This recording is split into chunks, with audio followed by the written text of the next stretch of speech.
Varlığında senle olanlara, yokluğunda senden kaçanlara,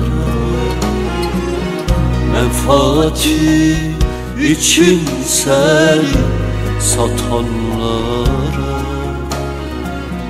insanlara güven olmaz bu insanlara. Varlığında senle olanlara,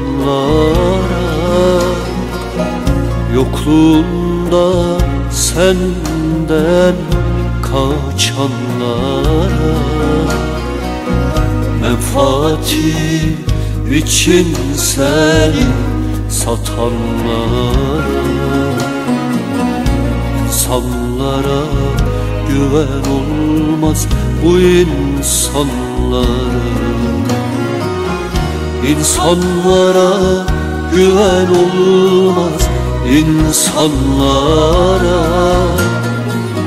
mazlumlara zulüm olmaz mazlumlara. Komşusu aç kendi tok yatanlara,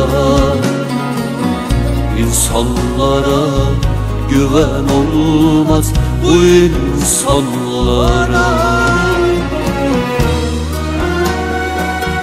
Oysa ne umutlarım vardı insanlardan, elimden tutup bana hayatı öğretebilecek dostlarım var sanmıştım. Yanılmışım, bana sadece yanılmayı öğrettiler.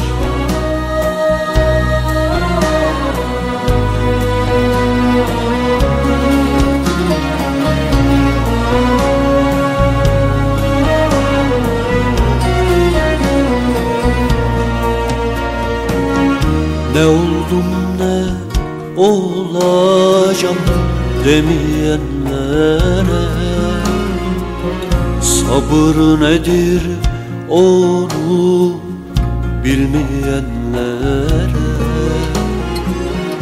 helali az haramı ol yiyenlere, insanlara güven olmaz bu insanlara. Ne oldum ne olacağım demeyenlere, sabır nedir onu bilmeyenlere,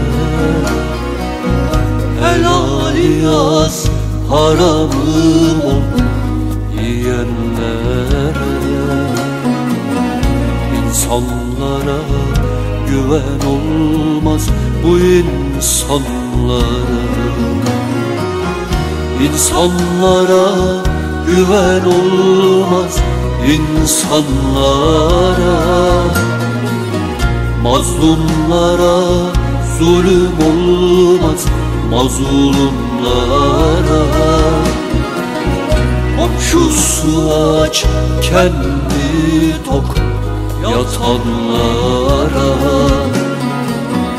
insanlara güven olmaz bu insanlara.